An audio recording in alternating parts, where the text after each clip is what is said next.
Praise the Lord, सबको जय मसीह। हम परमेश्वर पिता का धन्यवाद करते हैं कि उसने हम सबको संभाल कर रखा है। एक बार फिर से हम सभी के जीवन में यह मौका दिया ताकि हम उसके नाम को ऊंचा उठाएं, उसके नाम को हर पल अपने जीवन में महिमा करें और उसके वचनों में से सीखें कि उसकी इच्छा हमारे जीवन में क्या है। तो आइए आज हम पढ़ेंगे नीति वचन 27 अध्याय का 1, 2 और 3 वचन। नीति वचन एक ऐसी पुस्तक है जो सुलेमान ने लिखी और इसमें हमें अपने जीवन को प्रतिदिन कैसे जीना है, कैसे परमेश्वर के योग्य बनना है, वो सारी बातें हमें बताई गई है और हमें हमेशा इनको पढ़ते रहना चाहिए और उन बातों को अपने जीवन में लागू करना चाहिए। हम पढ़ेंगे नीति वचन 27 अध्याय का 1 वचन। इसमें लिखा है कि कल के दिन के विषय में मत भूल, क्योंकि तू नहीं जानता दिन भर में क्या होगा। हम जानते हैं कि हम अपने भविष्य के लिए या आने वाले समय के लिए बहुत सी योजनाएं बनाते हैं। हम सोचते हैं कि हम ये करेंगे, वो करेंगे, बहुत से प्लान हैं जो हमने रखे हैं कि हम ऐसा करेंगे। कई बार हम इतने उन बातों में खो जाते हैं कि हम उन योजनाओं में, उस अपने भविष्य में घमंड करने लगते हैं कि कल मैं ये करूँगा, बस ये कल मेरा ही है कि मैं ऐसा करूँगा।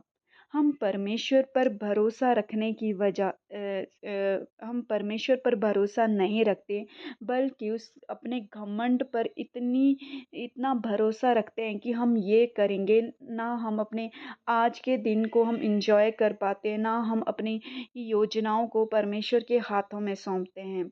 परमेश्वर का वचन कहता है कि हम नहीं जानते दिन भर में क्या होगा या कल के दिन क्या होगा। परमेश्वर चाहता है कि हम योजनाएं बनाएं। योजना बनाना, एक प्लान बनाना अपने जीवन के लिए कि हम ये करेंगे, वो गलत नहीं है।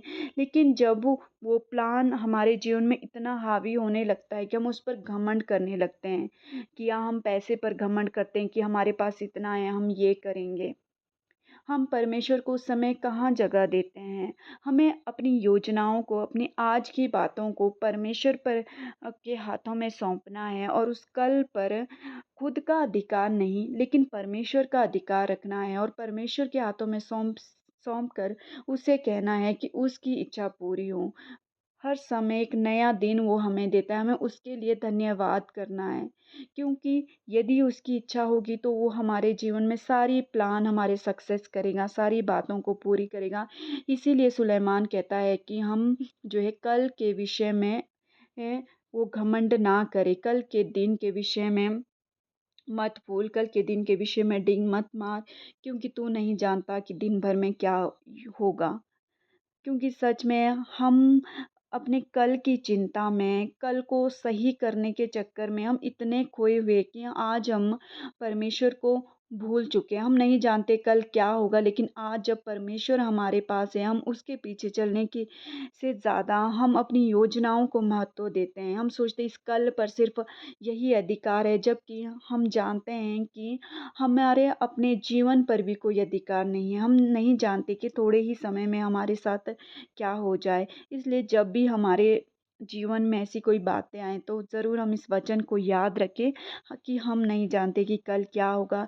लेकिन कल की एक योजना ज़रूर बनाएँ, लेकिन उस योजना को हम परमेश्वर के हाथों में सौंपें कि यदि उसकी इच्छा हो तो हमारे जीवन में पूरी हो।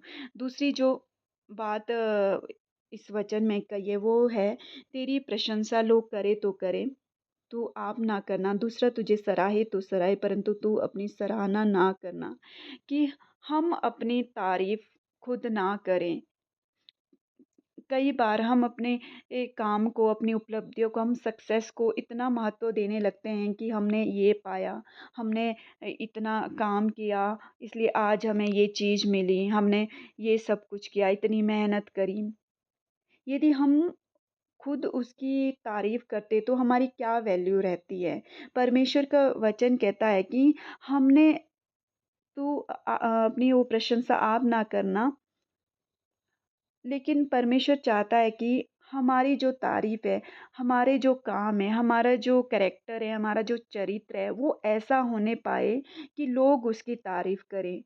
मतलब कि हमारा जीवन परमेश्वर के अनुसार ऐसा होना चाहिए, हमारा जो चरित्र है, हमारा जो कैरेक्टर है, वो मसीह के योग्य होना चाहिए, ताकि लोग भी हमारे जीवन में प्रभु यीशु मसीह को देखें और वो उसकी तारीफ़ करें। हम अपनी उन उन उपलब्धियों की गिनती ही करते ना रहें, लेकिन हम अपने कार्य को एक ईमानदारी से करें।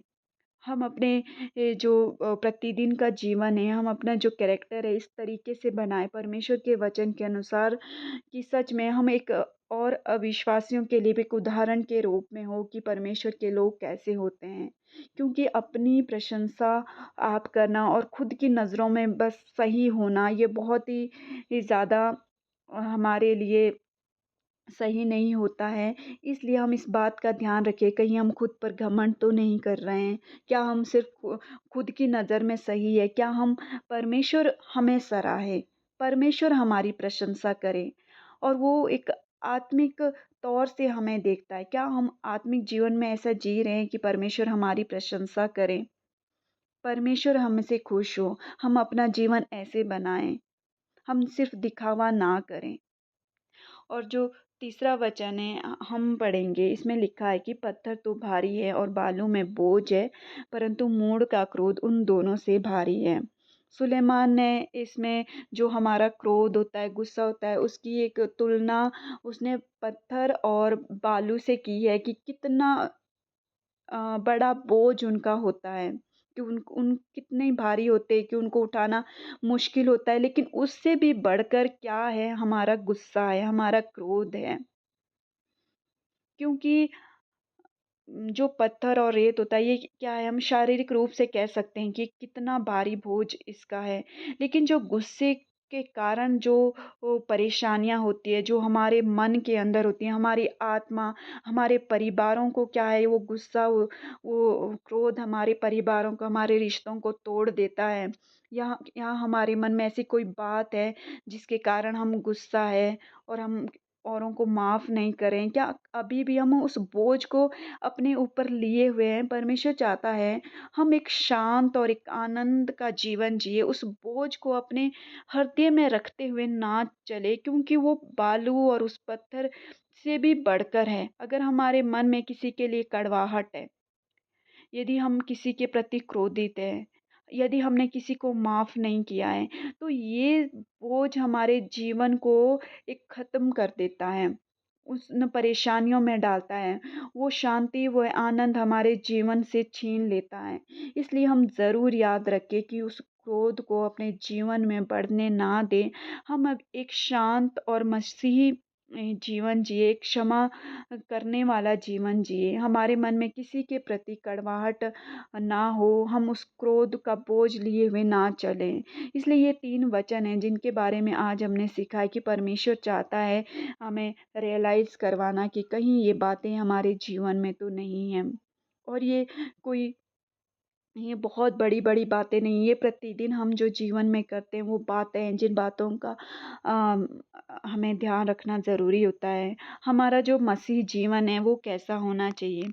हमारा मसीह जीवन सिर्फ़ ये नहीं है कि हम बोझ लिए हुए चले कि हमने ये करना है, वो करना है, कि नियम परमेश्वर ने जो ठहराया हमने वो नियम पूरे करने हैं। लेकिन उस बोझ और नियम के साथ-साथ हमें क्या है, परमेश्वर चाहता है कि हम हर एक दिन का आनंद लें, उस पर भरोसा रखते हुए।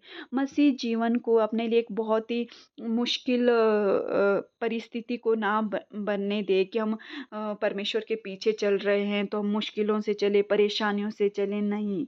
परमेश्वर चाहता है एक आनंद, एक शांति के साथ हम चलें।